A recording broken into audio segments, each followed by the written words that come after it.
it's hard to exist, even on a any day basis. This whole thing is just draining the life right out of us, and it's hard because you try to do stuff, you try to do it right, you work really hard, and it just seems like there's nothing we can do. There's just nothing. It's like we don't exist. It's like we're the ones that have done all the violations. But when you try to talk to somebody or ask or anything, it's like nobody even wants to listen to us. You can walk into these courts and this whole other world that I guess now we've learned about, and it's like we don't exist. They just are running right over top of us, and they just do whatever they want, and they seem to know the name of the game, and we don't know it.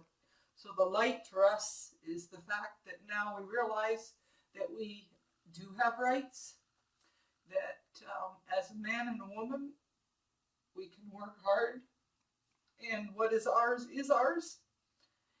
And we're finding that this is an avenue for us to say, no, no, stop it, stop bullying us, stop pushing us, stop taking from us.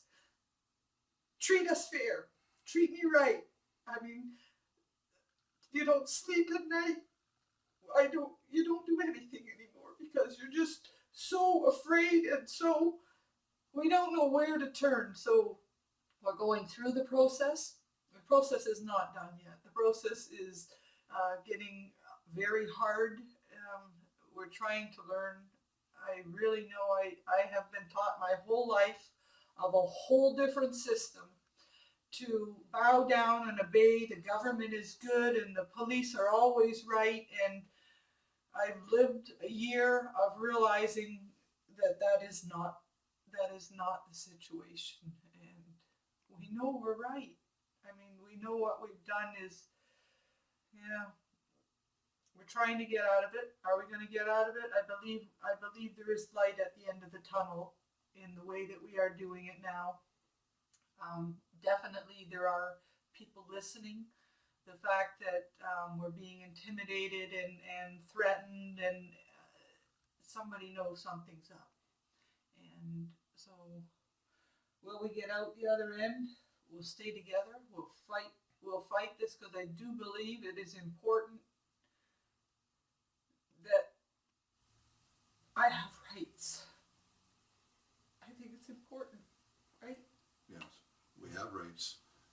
We just didn't know we did. Yeah. We were told we didn't.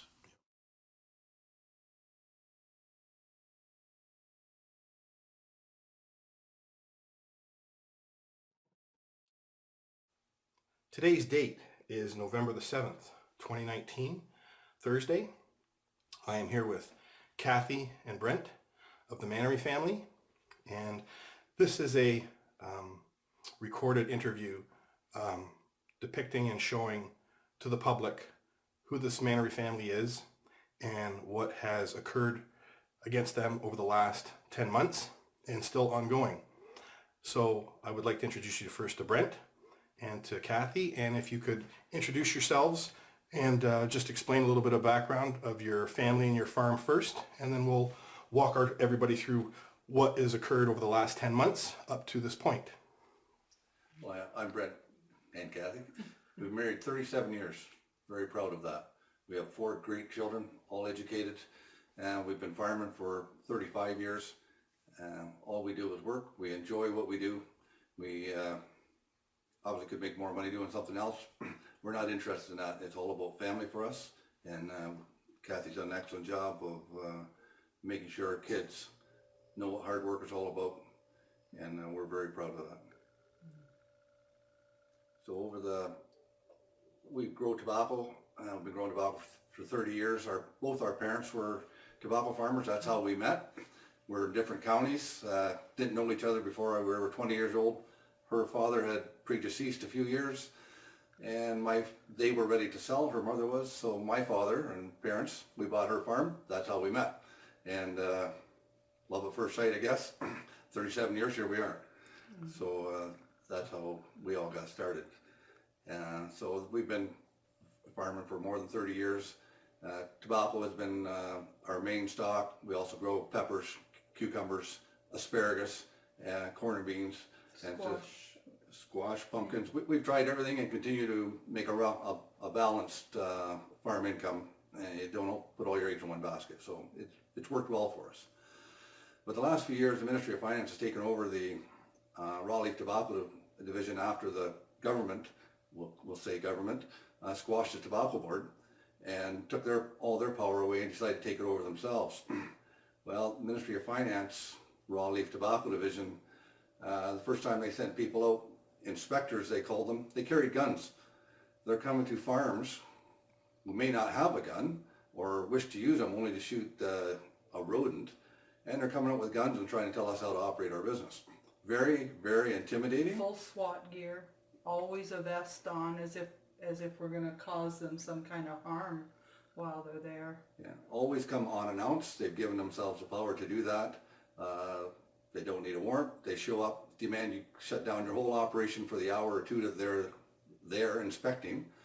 They haven't got a clue what they're inspecting, but they've made up rules, somebody in Toronto, of how you should run your operation, which we're not sure how that happens, but they've given themselves the power to do that. We don't know the rules of the game, and we continue to ask them, what are the rules to the game? Because this is something we've done for 30 years. It's a legal product. We've grown legal products. Tobacco has a lot of stuff behind it, but we've always grown tobacco. And when the ministry came in, and they have all kinds of new rules books that they're playing with, but they don't tell us what the new rules are. So they would come on the property and, oh, well, you're not allowed to throw that there. And I've thrown it there for 30 years. And if you don't tell me why I can't throw it there, then you should first tell me. So what they're actually doing is they're administrating property without right. Most definitely, all the way along, they come with a preconceived idea that my property is their property. That's how they come at us, is that when they walk on the farm and at any point in time they can look at anything, they can go through anything, and they count the bales. It's their property. They're counting their bales, and they're not their bales. I've worked hard to grow that crop, and that's my property, but they believe they can do anything with that property, to the point that they threaten you. We've had them destroying, they believe they're not, but I mean, they come in with their wet boots and they walk all over our product, and it damages the product. But when you try to ask them to step off the product because they're damaging it, they right away threaten you and tell you, if you don't let me do what I want, and I can move your tobacco, I can lose your license, it's always that threat without, if you need to come and count my bales, if that's what the new rules are in this game, no problem. Come and count the bales. But that's not at all how they've addressed it. And as we tried to grow into a different business where we were actually going to ship our own product, the rules are not the same. So the rules that were for the other companies have always been different for our company. And we were even told on numerous occasions that, you have to have your sticker a certain way, because, yes, it's different than all the other companies, but it's because you're a small company and that's how we want to do it. They never came to me in the beginning and said, your sticker needs to have this, this, and this on it, because the book that they handed out said a sticker needs to have a date, an identification on the farm, and that's what had to be on those bales. And so we made our own stickers and we did that. Then they came at us and said, no, those stickers are illegal stickers. Well, you've been inspecting them for the last 2 years. Why wouldn't you have told me 2 years ago, the first time you've seen my sticker, why would you not have said, okay, this sticker needs to have this, or it needs to be, in a purple page, or whatever you needed, come and tell me. How many shipments did you do with all the stickers? And I imagine things changed along the ways in those fierce little things. We shipped approximately 20 loads without issue. Without any trespass. Without any trespass, without any issue. Everything was done exactly the way they wanted. They accepted every load. They inspect every load and the paperwork before it can leave our farm. Okay, so then what happened then on October the 30th. 30th? So 5 days before the 30th, on a Thursday, we had a load of shipment ready to go. It was going to the Port of Montreal. And then the buyer actually was shipping it to Egypt, direct from our farm to the Port of Montreal to Egypt. And who was the buyer? R&R Global. R&R Global, thank you. So we had previously shipped the load earlier in the month, no issues. Everything was good. This load, they stopped us from shipping it on Thursday. We don't know why. And they told us our paperwork's incorrect and to refile it. We didn't understand that. So we refiled it 3 business days, one of their rules, so it couldn't ship until the 30th. No problem, which was a Tuesday. So the inspector came, the container was still there that we had loaded previously. They inspected all the paper, good to go. Off it went. We get a call earlier the next morning that container had been seized in Quebec and taken by the Quebec police. We had another load going out on the Thursday, which was November 2nd. It also going to the same destination, same paperwork, all approved by Ontario. So when you first found this out, you contacted obviously the man or woman who's acting at the Ministry of Finance that's involved with this service program that they provide, the raw leaf tobacco program you spoke to? Yes, we did. Okay, and who was that man that you spoke to? We spoke to Dion Cousins was the main lady that involved. The main woman. Yeah, okay. And at that time when she said she didn't know anything about it. So she didn't know anything about the product being, your property being seized in Quebec. That's what she stated. Correct. And what did you find out shortly thereafter, or not shortly after, but a few months later, I believe? A month later, we found out she was the initiator to have it seized. She called Dean Eastman, another high-ranking official in the Ministry of Finance. He called a judge in Quebec, he got a telewarrant to seize that tobacco because they decided somehow that it was going to an illegal market in Quebec. And where did you see this proof that that's who made the phone call?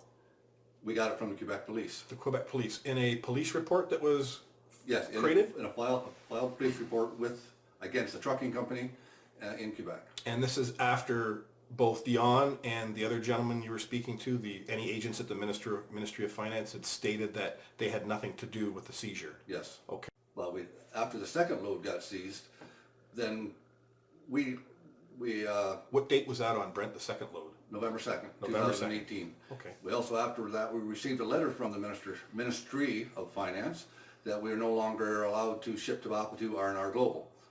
So they squashed our contract of 1.6 million pounds, basically crippling our business and shutting us down. And what was the reason that they gave for that trespass? They believe, well, their reason was that R&R Global was not basically a legitimate company for us to be selling tobacco to, even though Ontario should only be concerned or control the geographic borders of Ontario. Once it leaves Ontario, what does Ontario have to do with it? That's the part we couldn't figure out. And when you say the word Ontario, you're referring to the service corporation called Ontario? Yes. Right, so we have the distinction between the Service Corporation of Ontario and your fellow men and women who are acting in supposed to be these honorable capacities, serving the public to help us create and generate wonderful product from this country. Yes. Okay, so you've had the second one seized now, and what happened after that? Well, after that, we, again, only through... They said that we needed to prove that R&R Global was a... we had to get their corporate papers basically and give yes. it to the Ministry of Ontario. Wanted us to go to a company that was beyond us. Our buyer was selling to them, and we had to ask them for their corporate papers from another country to give to the Ontario government to prove that it was some kind of a legal transaction, I guess. They asked us to provide documentation from the Egyptian government Yes. to say that the company that bought it in Egypt and the buyer from R&R Global were legitimate companies, businesses in Egypt. And if we couldn't do that, we were not allowed. If we didn't provide them with the paperwork, we're no longer allowed to ship to. We were no longer allowed to ship to R&R Global. Yes. And correct me if I'm wrong, but you did have a prior bill of lading that demonstrated that these transactions had gone through, that Yes. there were actual Yes. buyers, Yes. and the Yes. money. Can you just explain to the people at home that when a truck shows up to your property, how that product leaves your property, and is there a deposit that's made on that, and then when does that property that you've grown not become your property anymore through the course of the transactions? So when you're dealing with an international company, they won't accept, and it's not allowed in the federal government, it's always the federal license holder's product until it reaches international territory, which is considered the Port of Montreal, Port of Vancouver, our port. Once it's inside the gate, it's considered international territory. That's when that company, the buying company, is declared the owner. Declare the owner. So our license, as a Canadian, our license held that product, even though it really, in truth, it really wasn't our product anymore because they had already bought it from us at the farm level. But the government can't have another company moving a product through Canada without a license. And we're the holders of the license, Yeah. so in the government's eyes, we're the holder of the product until it hits port. And what have you learned now about licenses? That we really don't need a license to transport our own product on a public highway. We are public, the roads are public, it's my product. It's our, That's right. It's your property. it's my our property, property, we can administer yes. our property and sell it to another man or a woman. That's right. And that's our right. It's that simple that it is that no simple. man or woman Yeah. can administrate property without right. right. It's that simple. Yeah. And no one owns this tobacco other than you and Brent and family, right? It's Yes. it's Yeah. your year of hard work and labor. That's your property. So On a 4-lane highway in Quebec, where the QPP said the tobacco was going to an illegal buyer, they said reserve, Indian Reserve possibly, but they stopped it on a 4-lane highway. right, It's like stopping it in Ontario on the 401 right. and declaring you're taking that to an illegal market and we're going to confiscate it on you. And the police report doesn't say that it's raw leaf tobacco. No, it doesn't. The police report states that the trucks are stopped and seized carrying contraband and cigarettes. Well, it's not contraband cigarettes, it's raw leaf tobacco. It's basically, it's primed off a plant, it's cured, and it's put in a little package, basically a little cardboard box to keep it together. Right. And that's what was on the truck. That's what was being shipped. What happened to the truck drivers and their vehicles? Everything was seized. So it was placed in a compound? Placed in the compound, we asked through legal means to view the trucks and the product, because tobacco is a perishable product. Sitting in a metal container in the wintertime, it's going to rot. When we first are doing this, we are thinking still that we can go to a lawyer and the lawyer is going to help us. We learned very quickly that the lawyer was emptying our pocket, doing absolutely nothing for us. Quebec stands alone in that we couldn't even communicate within that court. So the language barrier became a huge issue. And so it isn't, I guess, because we're so frustrated with what's going on and no one's listening to us, they just take our product.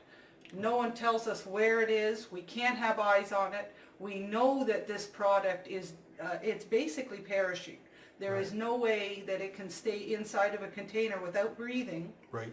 and be of any value Right. to anybody Right. after that. The trucks have been seized, the product's been compounded, you went through how many lawyers? You retained a lawyer We went first? through 2 lawyers in Quebec. 2 lawyers in The Quebec. first one was recommended to us from a lawyer in Ontario. Right?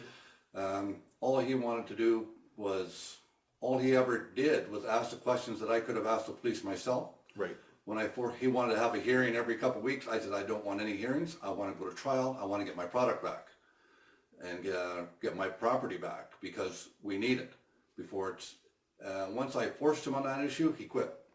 Right. I got an email from him saying, we don't see things eye to eye, obviously, because I paid him $10,000 and he quit. Okay, and you went through how many lawyers until you recognized that there was a problem with your understanding with the law? We went through 3 lawyers, 3 lawyers. And how much collectively did you pay the 3 lawyers? close to $30,000. You mentioned to me, do you want to elaborate that this license that you were using to work through expired in December of 2018? Yes. Yeah, Okay. The Ontario one. Okay, Yeah. so at that point you were what then? No longer, No longer we were, I We guess. no longer affiliated with the Minister of Finance. We were no longer growing tobacco. We were no longer selling tobacco. right, They had basically stopped our business. They had stopped our livelihood. I mean, that's how our whole life, that's how we make our money. I can't go out and be a lawyer or any, I am a tobacco farmer. I mean, Right. that's what we are. We're farmers. And tobacco was a crop that we could make money on in order to put food on the table. And they stopped that.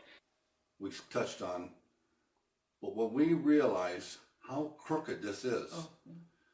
we, through a lawyer, sent a letter to Dion Cousins, Ministry of Finance, telling them, asking them how they allowed this seizure to happen, or what involvement they had in it when they approved the load to leave, both loads to leave from our property. Their inspector was there, said, yeah, you're good to go. Paperwork has to be given to the ministry 3 days before we even book this shipment.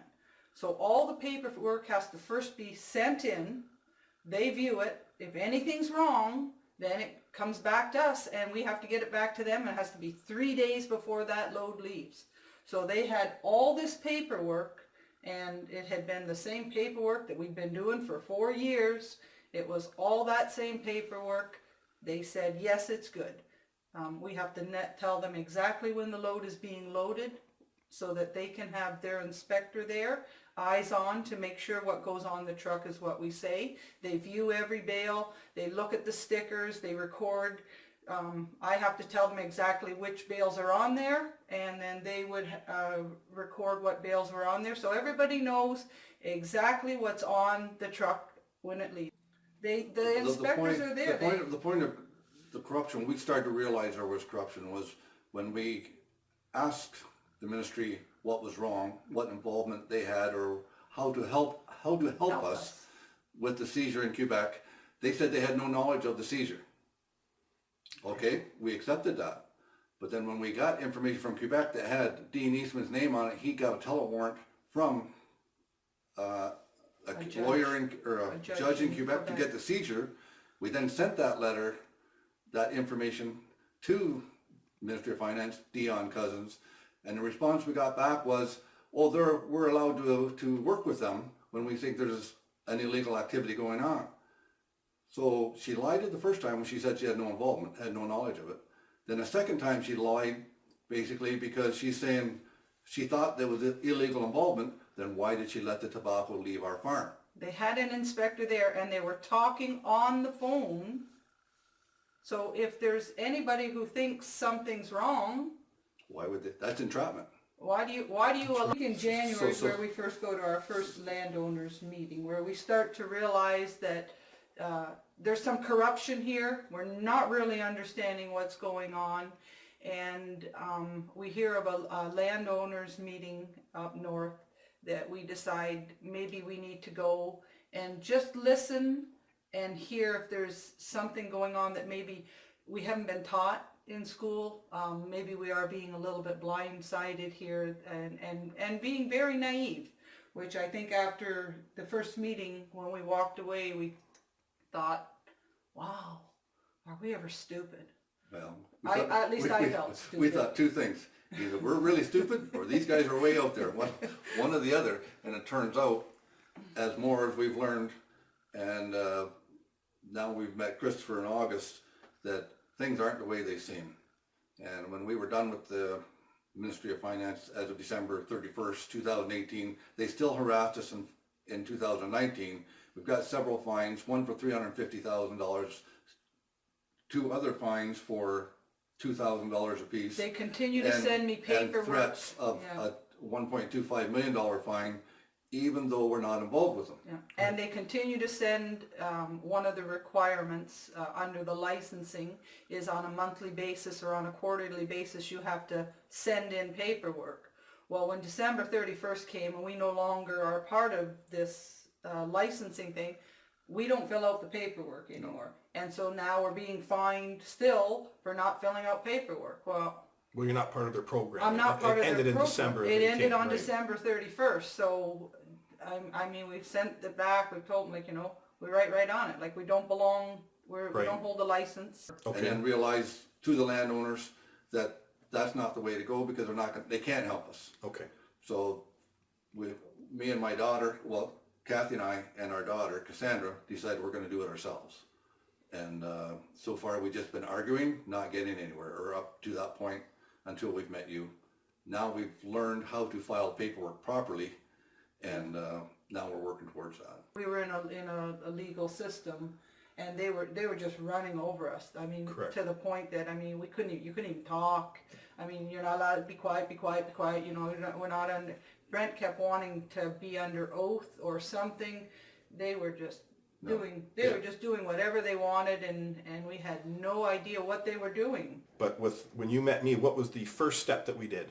Once I acquired all the writings to understand this trespass that's occurred. First thing we do is corrected our name, and after that first meeting, my head was just exploding how much information you gave to me that I struggled with, because that's not what I was taught. Right. So what you were shown in short was your understanding the unlawful conversion of your name that occurs when we are all born, and what the birth certificate represents, Yeah. that corporation, Yeah, a the legal corp- persona, yeah, capital letter. does not apply to you. You had nothing to do with its creation, but all your life you believe that was you and your identification. yeah. How do you respond to you with those 12 registered communications? No, other than no. We did get one. We did get a response from Dion Cousins, who told us to stop harassing her people. We wrote that letter it was August 27th, I believe, of 2019, that was dated to them, and we followed up with how many notices to both of them, again, to address this when they were not responding. Everyone got 3.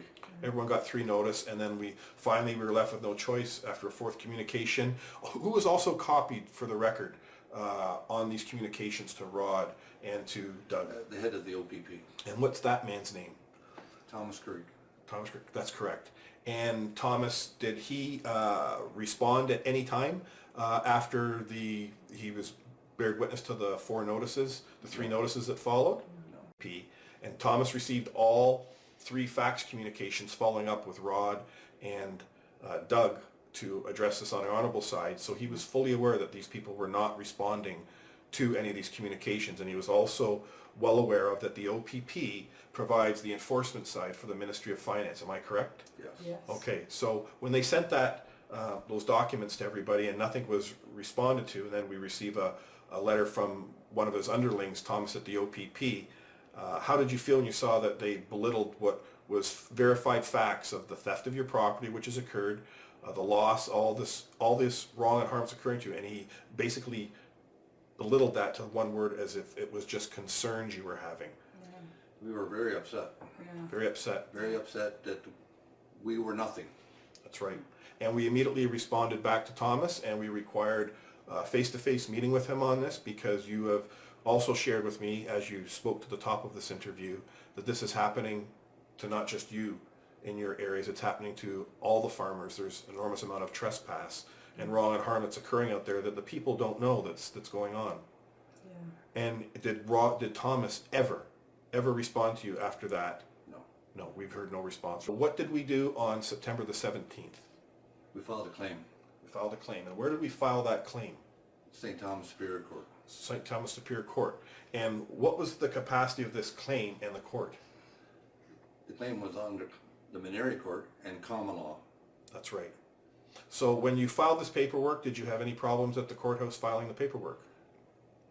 I don't think they knew what they were accepting, and it took several attempts and writing, and luckily your quick thinking was able to get them to accept it. So we'll clarify for the writing so everyone understands. When we actually presented the court clerk with the filing, there was no problem. They took it right away, correct? Yes. What you're referring to, the communications back and forth, this was when we were originally trying to access the court on September the 17th under a private prosecution. Is that correct? Yes. That's how we originally went to the courthouse to begin the process to privately prosecute these wrongdoers who are trespassing against your property. Is that correct? Yes. Okay. It was the communications that were going back and forth between myself And the woman that we learned later, whose name was Sherry, was acting as the justice of the peace, who is required and charged with overseeing any private prosecutions. She was not allowing us to see her until there was paperwork filled out. Is that correct? Yes. And what did you learn from that process in watching how I carried myself in accessing the courthouse properly? Well, we did it very carefully and very calmly and very honorably. And they were trying to force us to fill out their forms, which we don't need to do. And why is that? What happens when people, now that you know, when you fill out any of these forms and use them at the courthouse, which they supply, what does that automatically do? That puts you in their jurisdiction. A legal proceeding, correct? A legal proceeding. That's right. And You're under their thumb. That's waited for, how long was it? 2.5 hours? Yeah, at least 2.5. 2.5 hours, because Sherry was involved with other court matters, which we fully understood. We don't expect court staff to just drop everything instantly when the man or the woman appears at that court, but we are there for them to provide a service to us, and this was a very serious trespass that's occurred. So finally, Sherry brought you in after the third communication that I wrote in the lobby to her, addressing our right to access this public courthouse, and that we do not require to fill out these forms in order to move our claim in court. Is that correct? Yes. And what did Sherry do? Did she then see us? She eventually seen us, yes. Yes. And when we went into the court then, we were asked to come in when she was, I guess, on a break. On the piece of paper that was the third communication that was sent to, it was a notice that I wrote in the lobby there. There were two names that are at the very bottom of that paper that we've shown, that will show people here on the website that's there. What were the two names that were there, Brent? Was Brent Maneri and Christopher Rich?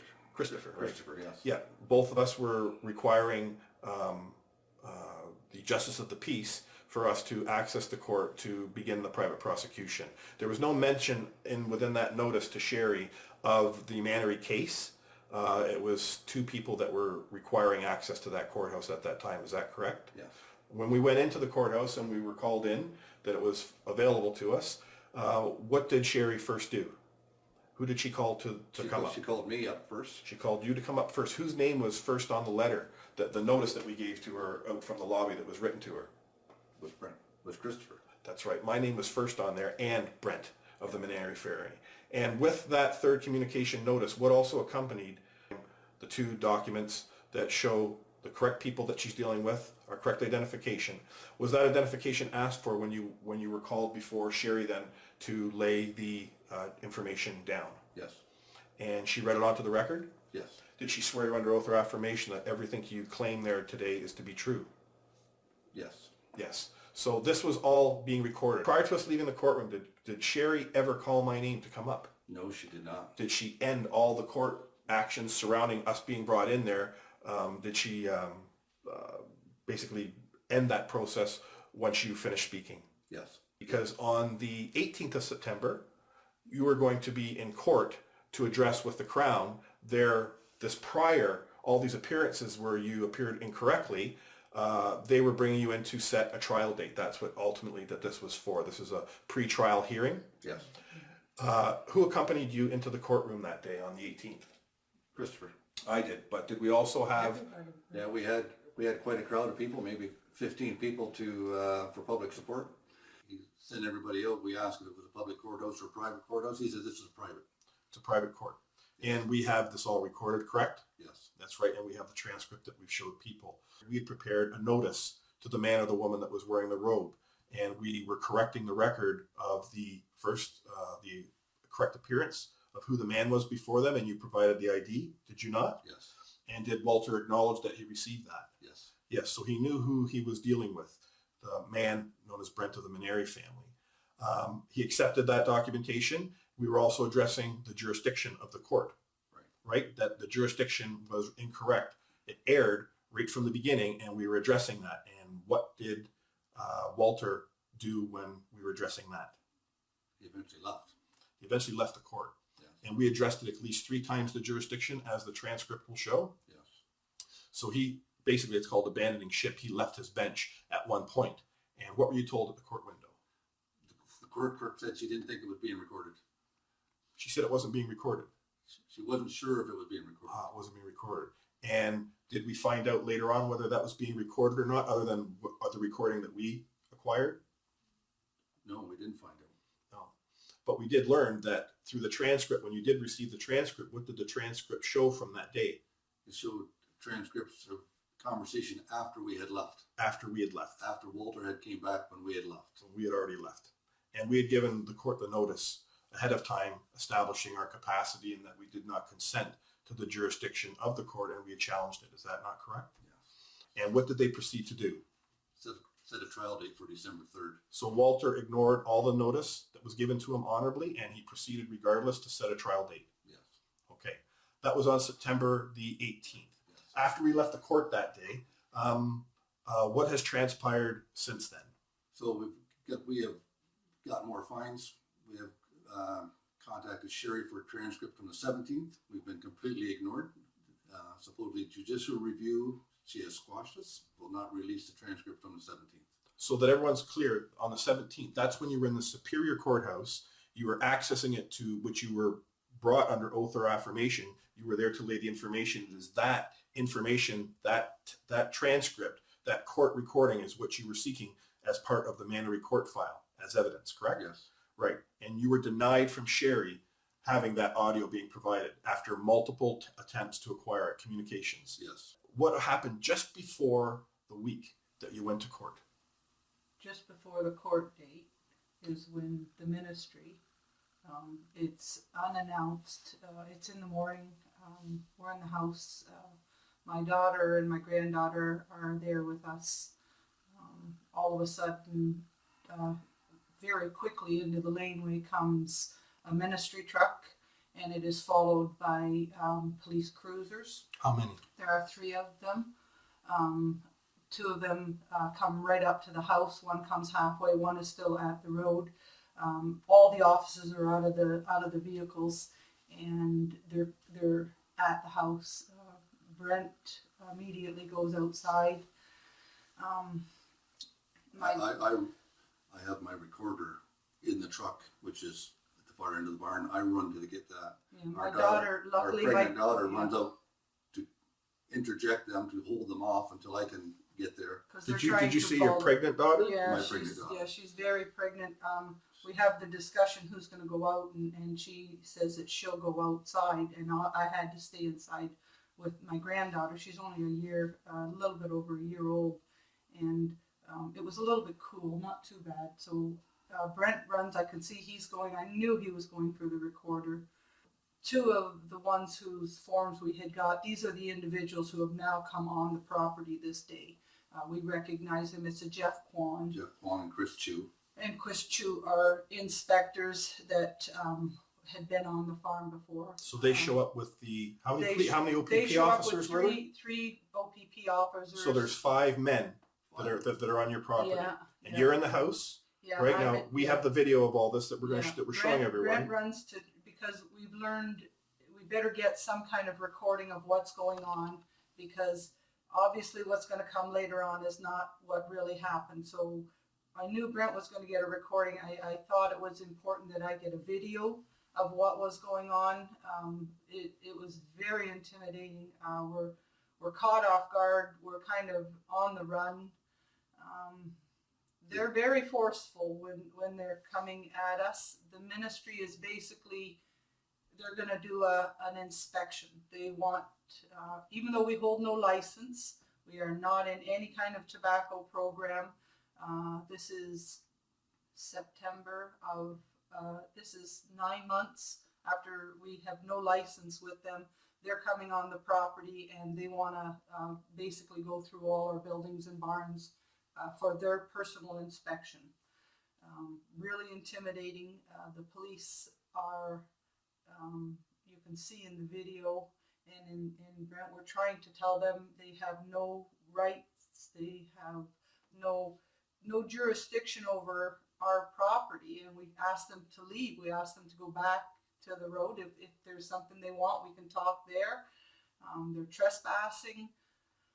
The police basically are telling us that they're there to make sure that these guys get an inspection done, is I guess how they're presenting. We're being told that if we're almost threatened, that if we don't allow them to do their inspection, we will suffer consequences because these men have the right to come on our property. To violate our property. To buy it, yeah. And So can you just go back now? So you're in the house with your granddaughter, yeah. right? And then so what did you use to go out to I record have them? an iPad, which I do a little bit of pictures of my granddaughter with, so I have to physically carry. I don't put a jacket or anything on her. Right. I'm kind of thinking I'm going to The protect. short of it is she's got I've got a unfortunately, we don't have a picture of her. She's got our granddaughter in one arm, an iPad in the other, and the inspector was standing right in her face screaming at her that she's got to back up and He's let coming at me saying that, into our barn. yeah, if I don't, it's not that Brent, it'll be me. He's going to come after me. And who was the man that said This Jeff is Kwan? Jeff Kwan. This is Jeff Kwan, so we have this on the record. Yeah, he's coming at me, telling me that, trying to tell me that he wants me to understand that he's coming after me, Kathy. He's gonna take Kathy, and I'm quite shaky. Luckily, another one of our daughters is there, so she's trying to help us because we don't know what to do. We know that We know to stand their ground. we know to tell try. We're trying to stand our ground and to stop them from bullying us, but And how did you do that, Brent? How did you understand you the keep honorable way saying- to do yeah, you that? keep- Was that from our conversations That that we was, had? Yeah, I've yeah. learned a lot from you. How to stand there. Don't hit them. Be honorable. Stand your ground That's right. and tell them you're trespassing. No, The that's word trespassing was used 47 times in 24 minutes. and it should have only been used once. Should have been used once. The police didn't care. The police were nose to nose with me, and that is an uncomfortable space for me. So I would step back half a step to honorably talk to somebody without breathing, smelling their breath, and all five would come ahead, just like soldiers. Right. They had this plan after we watched the video once, and we were so it's still very So, upsetting, even to talk about just it. to talk it's about upsetting. it It's upsetting. is upsetting. Yeah. You can see afterwards they had this whole thing planned, the way the police cruisers were all set, where they stood in association with their police cruisers, and they were videoing it from their cruisers. And they were bound and determined they were going in our barn. There's, I think, They were gonna Jeff just even while we're trying to say, you show us any kind of documentation where you have jurisdiction here, and he doesn't even acknowledge that we have any right or anything. He just even at one point, well, I'm going to make my inspection, and it's very upsetting when, we work hard. We've worked hard our whole lives.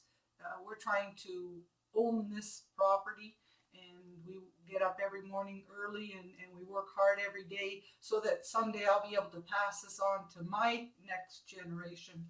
And here's a guy who just comes and wow, it's scary even just because the police were there and the police were siding with them and saying, you have to do this, you have to let them in. They have the right.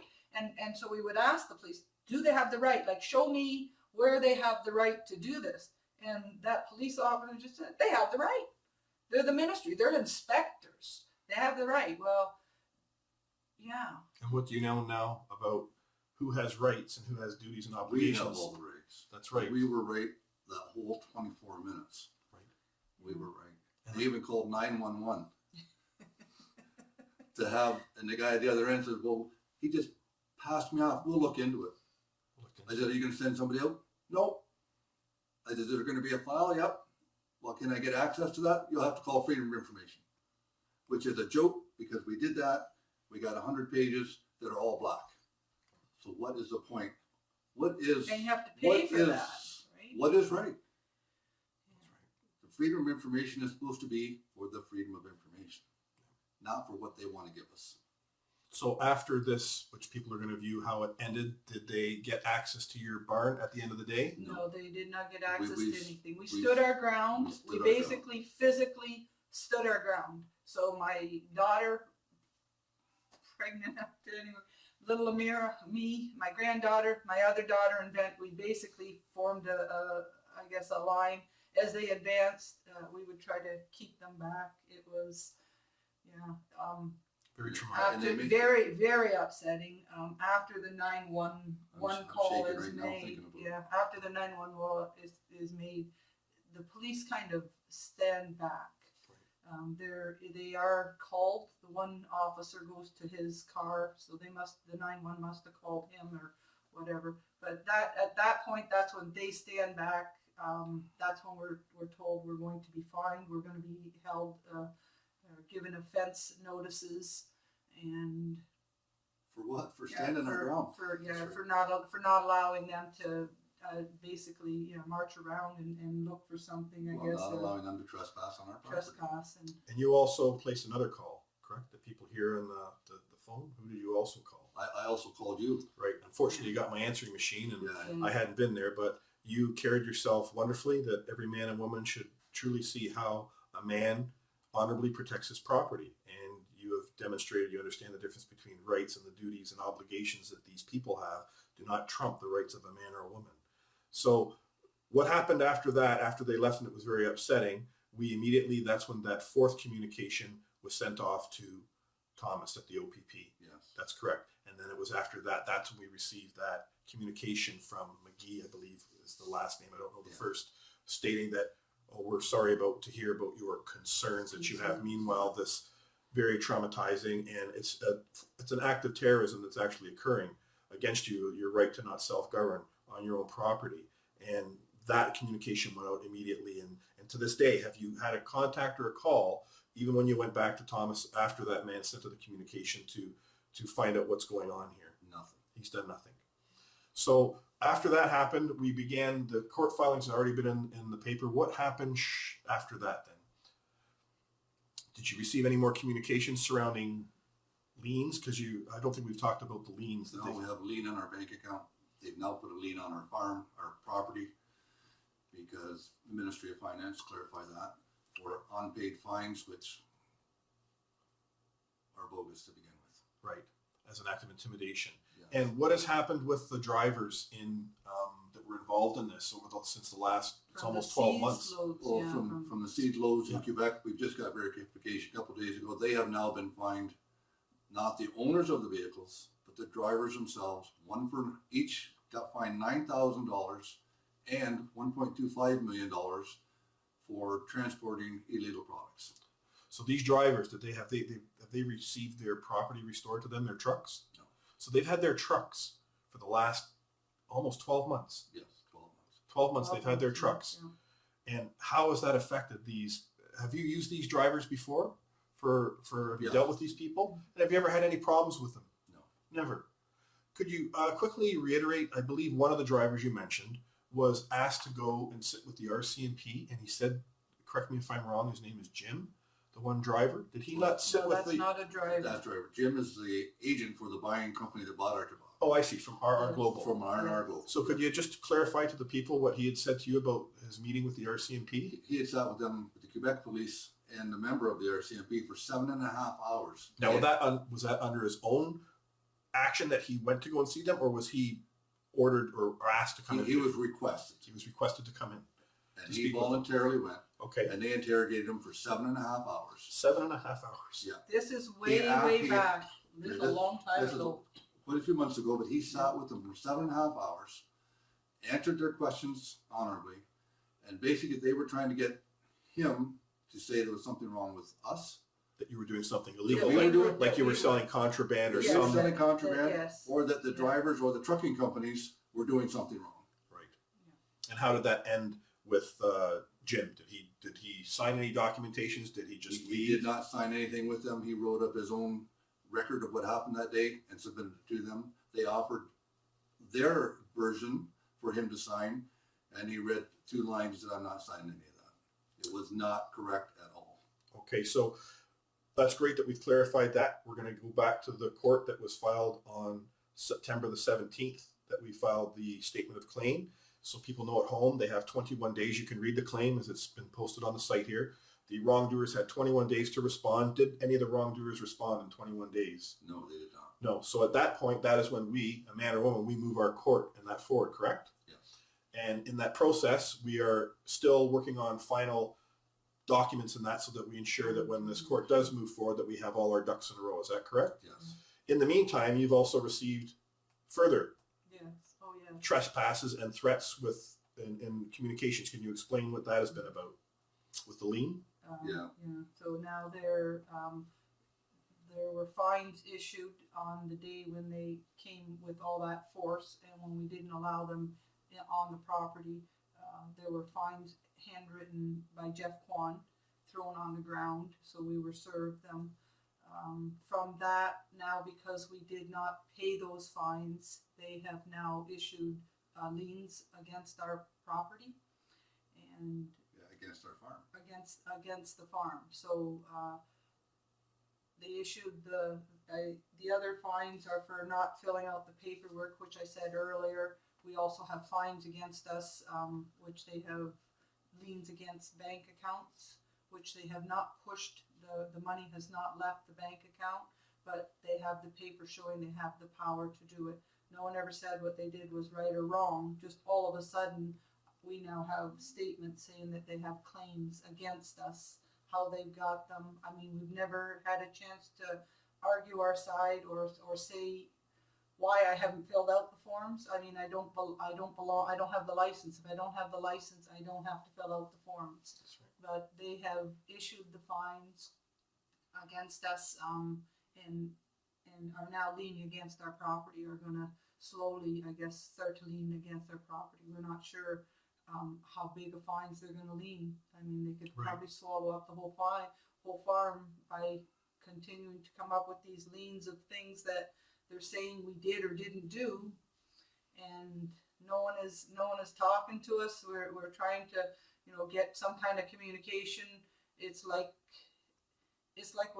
we don't even exist. It's all our stuff, and it's been the whole time has been like we don't exist. It's our crop. It's our tobacco. I mean, they just took it, and nobody even called me to say, we've taken your tobacco. The only correspondence that we've had was from the truckers. I mean, that's who told us that our stuff is, our property is gone. But you did receive one communication from a man by the name called Gary.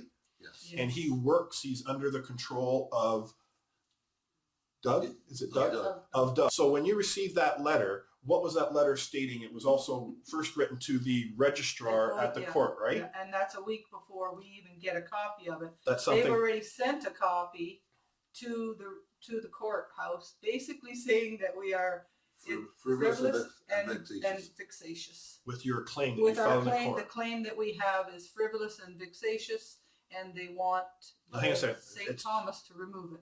It's important that you remember, as we're working through this process, I'm teaching you I'm words. trying to teach the right words. Right, you use the right words, so it's not a they that's doing this, right? Yeah. Who wrote the letter to you? Yeah, this Gary. Right. Does Gary have any standing in this matter? We don't even know who Gary is. I've never spoke to Gary.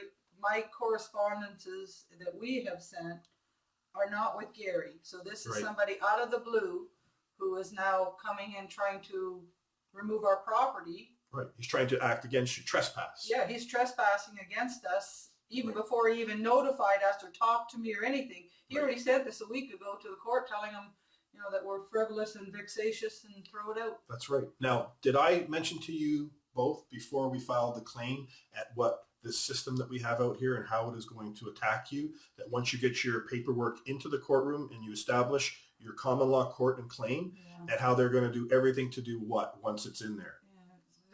Throw it out, right? So this is what this communication was to get this. He was requesting of the court clerk to remove this file because it was frivolous and vexatious. And he also stated that it was not following under the rules of civil procedure, correct? Which you now know is part of the legal world. Rules of civil procedure not apply to a man or a woman when you're moving your court in law, correct? That's correct. Right. So immediately, how did we address that situation?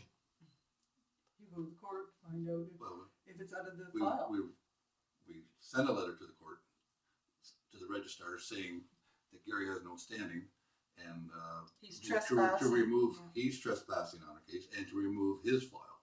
Right, and to restore your property. Yes. Right, to its correct standing, because the notices that are within your filing, as everybody can read, clearly establish the jurisdiction, establish who's involved in this, Yes, right? yes. Gary is not involved in this. He's not in charge of everybody. So this is how we stop lawyers and that from interjecting or trying to trespass upon your case. Yeah.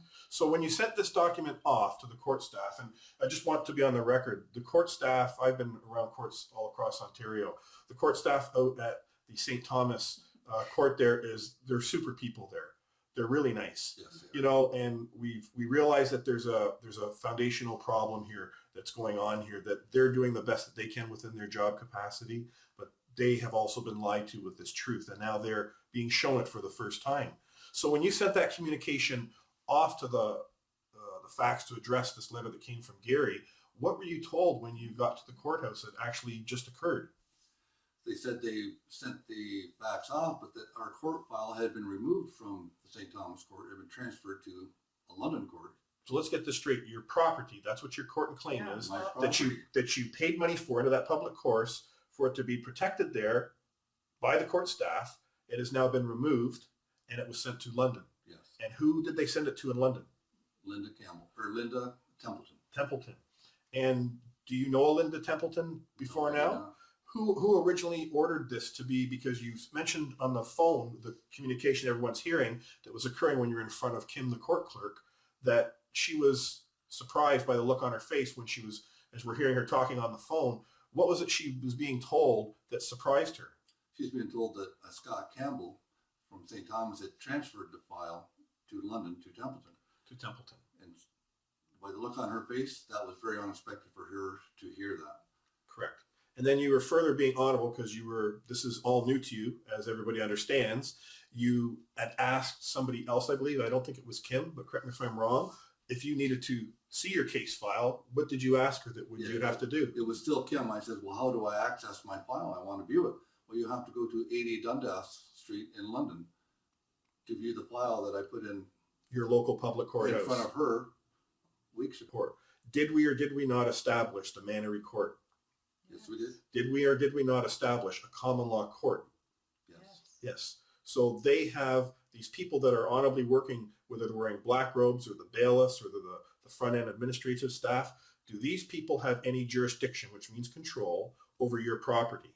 No, but they are charged. Supposed to protect it. That's right. The duty is to make sure that there's no shenanigans going on within your filing. You've made crystal clear that the next court meeting is going to be a public process hearing so that the public can all come out and they can all bear witness that this is going to be a lawful court that's moving, proceeding, that the Mannery Court is moving lawfully. We're not trying to hide anything. We're not trying to do anything privately. We're not doing anything underhandedly. Everything is open and in front of the world here, is it not? Yes. Okay. If you can just speak to the people of this process that you've been through all your lives, how has this affected your life and how are you feeling today in moving forward?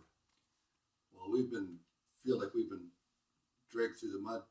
Everybody's attacking us, and all we are is hardworking people, like most people in Canada. We just want to make a living, and these people are dragging us through the mud. We didn't know what to do. We know what's right. That's why me and my daughter went to court ourselves, because we knew we were right. We had not done anything wrong. Nobody would listen. So we had to find people that would help us.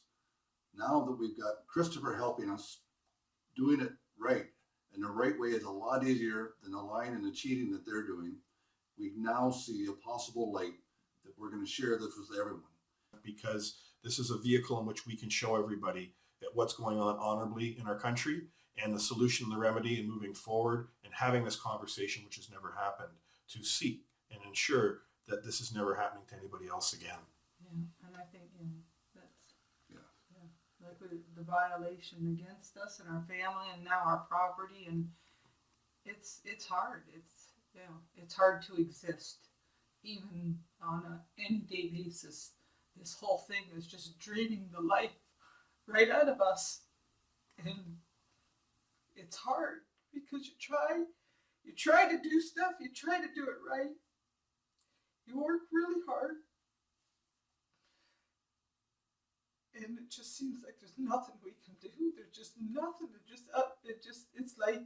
It's like we don't exist. It's like we're the ones that have done all the violations, but when you try to talk to somebody or ask or anything, it's like nobody even wants to listen to us.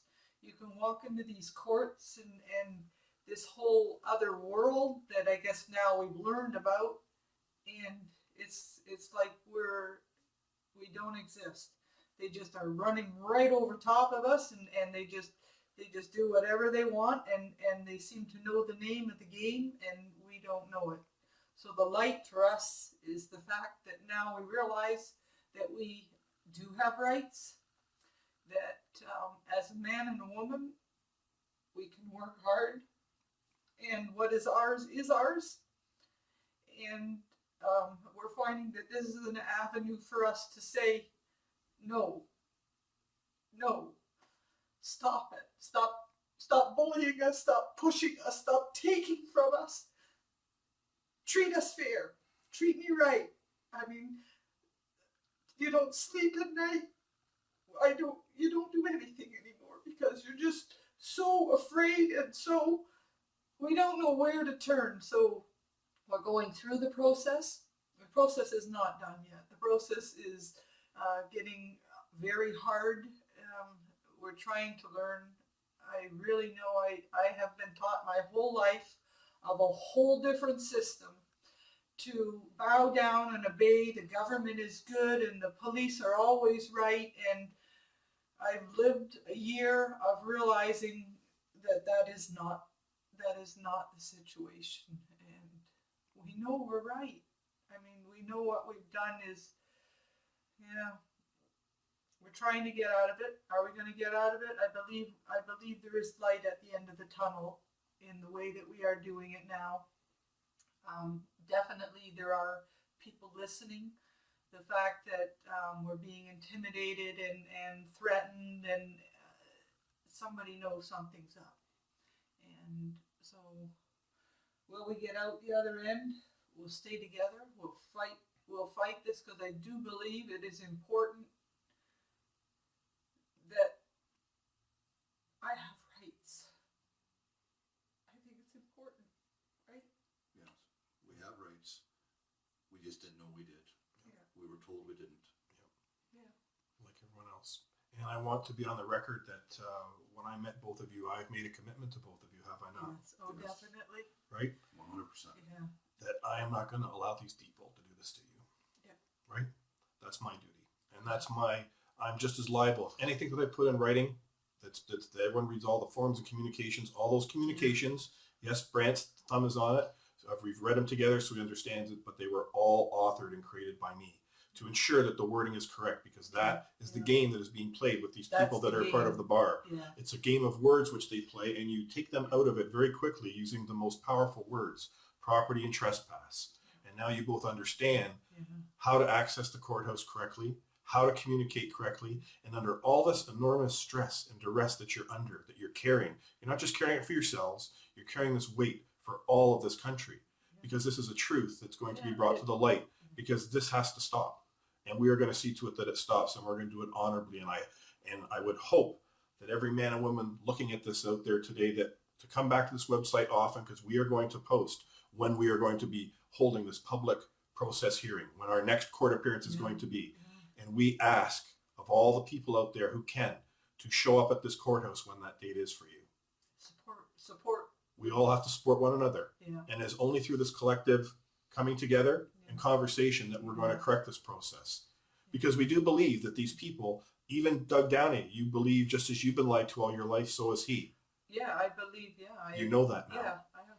And it's the same with whether it's Linda, who's acting as the Chief Justice for the region of specific region on Ontario, or if it's Scott Clark or any of these other people that are working honorably in these public courthouses. Yeah. Everyone has been lied to. And this is ultimately what we're bringing out into the light. And we have the evidence, and we're able to show this powerfully and quickly. This is what's going on.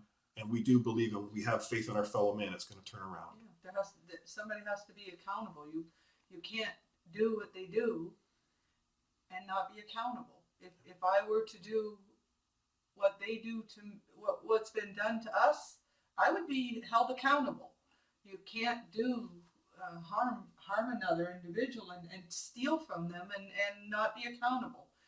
You can hide and say you didn't know. We've sent enough letters and try to have enough communications that we're trying to say, like, we exist, and we're not going to bow down. We've got to a point, I'm not going to bow down. And I've had enough. It's time to fight for our rights. Well, I thank you very much, both of you, for being here. I know this was, so everyone knows for the record that there was nothing preconceived from this conversation. Kathy was also, she didn't want to do this video, but I have stressed with her the importance in bringing this truth so that they put a face on these two wonderful people who I've met. They're no different than your brothers, your sisters, your mother, your father, your grandparents. They have love in their hearts. They've done no wrong or harm to any man or woman, and yet they've been attacked by people that are supposed to be providing simply services to help us with our businesses to make this country what it was great. And I thank you both for being here today.